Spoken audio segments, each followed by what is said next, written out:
This video won't be long because it doesn't need to be.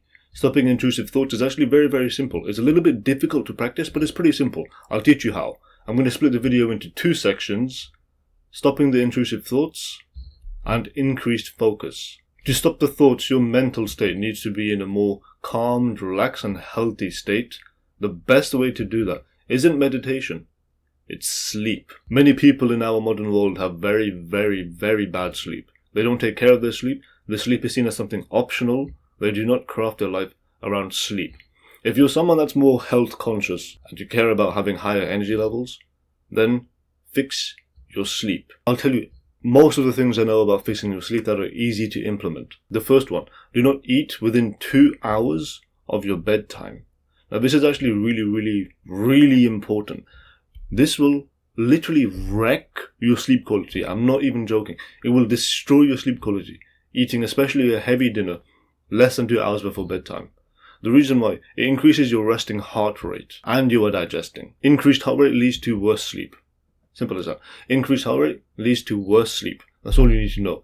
Eating earlier will help you get much deeper sleep. I personally eat 4.5 to 5 hours before bed. That's just me personally. Otherwise I get too hungry. If you are interested in trying this, and I really strongly suggest that you do 3 to 4 hours before bed if you're worried about feeling hungry. Otherwise, I'd suggest going for 4 to 5 hours for the most comfortable range. The second one, sleep regularity. Now this might be a little surprising to you. Sleep quantity, so the length of your sleep, is less important than your sleep regularity. Sleep regularity is the time that you go to sleep and wake up. So if you have a consistent bedtime and a consistent wake up time, you have great sleep regularity. Your sleep regularity is actually your number one priority when it comes to improving your sleep. If you have poor sleep regularity, get it under control. Otherwise, 10 years from now, you will really, really regret it. The third one, your diet. And no one tells you this for some reason. Your diet will actually lead to increased focus and less intrusive thoughts. Of course it's going to lead to a better life. Your mind will be much sharper, your energy levels will be elevated, you will feel great. Within 1 week, half a week even, if you just cut out all the junk food and start eating green, start eating more clean, you will feel great. I mean, really. I'm not a dietitian, I'm not a nutritionist.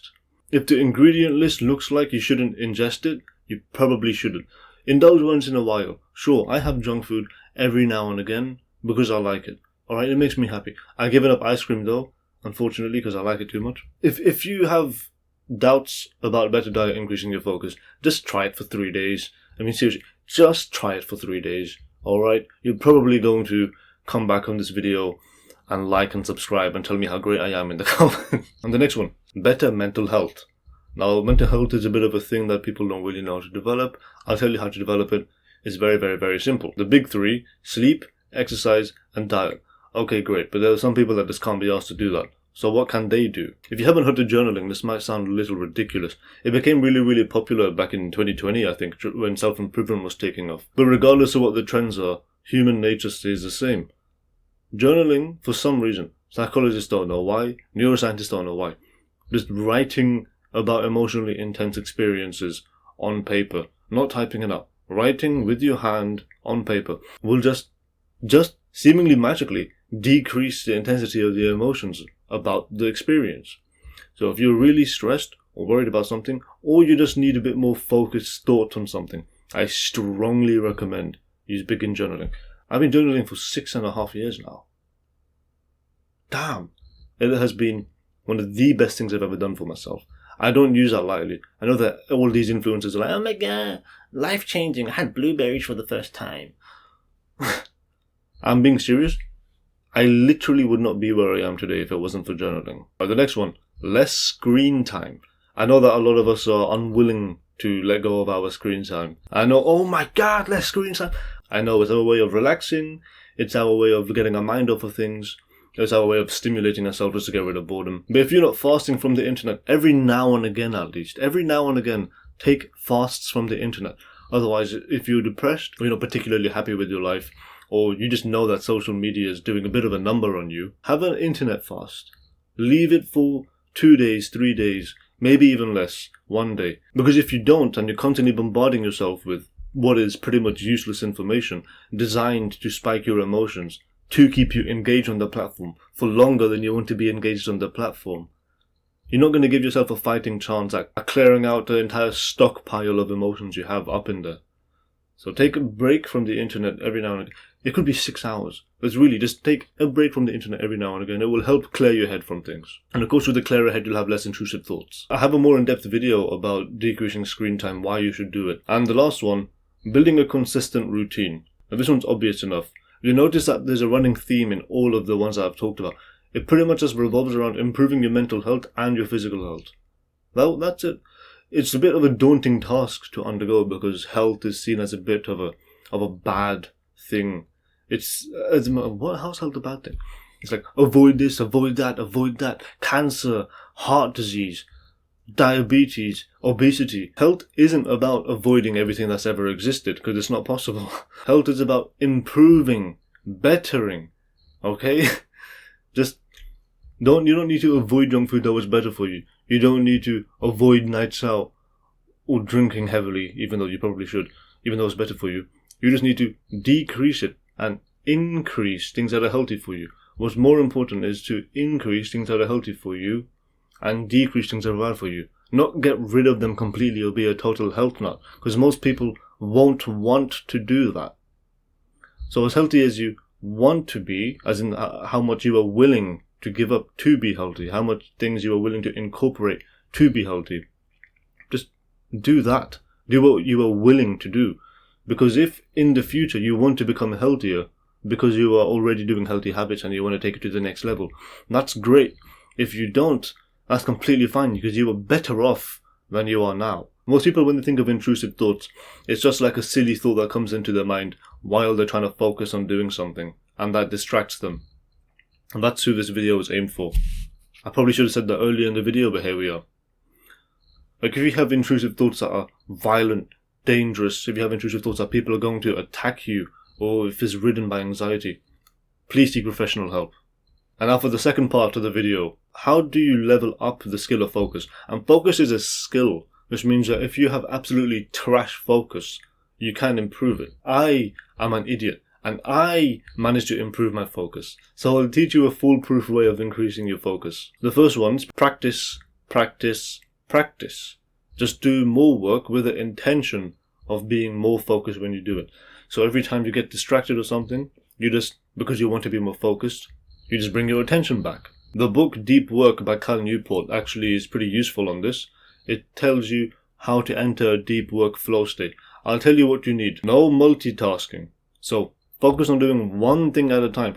Don't switch from one thing to another thing to another thing to another thing. And the second one is eustress. If you don't know what eustress is, it's like the sweet spot of how difficult something should be for you to get focused. If something is too easy, you just get bored and you don't focus on it. If something is too hard, you might get overwhelmed and you struggle to focus on it because you don't really get what's going on. Eustress is a sweet spot somewhere in the middle. It's different for each person. You'll have to find it through experimentation, because it's just hard enough to be engaging, but it's not so easy that it's just boring. Having a clear, specific task with a goal. So instead of thinking, I'm just going to do some work, or I'm just going to study. I'm going to study this topic, and this is how I'm going to study it. I'm going to make a mind map from the notes in the textbook or whatever. It doesn't matter. The next one is time-boundedness. So I'm going to study for 90 minutes. I'm just going to sit down and work, or I'm just going to sit down and study until I'm done. I'm going to do it for a specific amount of time. It also helps you reach eustress. The other thing about why you should do it for a specific amount of time, there's something called Parkinson's law, which is that work fills up the time that is allotted to it. So if you try to get something done that will take 4 hours and 3 hours, you might get it done in 3 hours, or that will be a little worse. If you try to get that thing done, that 4-hour task, done in 10 hours, it will take you 10 hours to complete a 4-hour task. So trying to fit your work into allotted time blocks will actually help your brain focus and engage in getting that thing done in the specific amount of time that you gave it. So again, Parkinson's law. Work fills the time that is allotted to the work. A low friction start. What exactly is that? Starting the thing isn't so ridiculously difficult.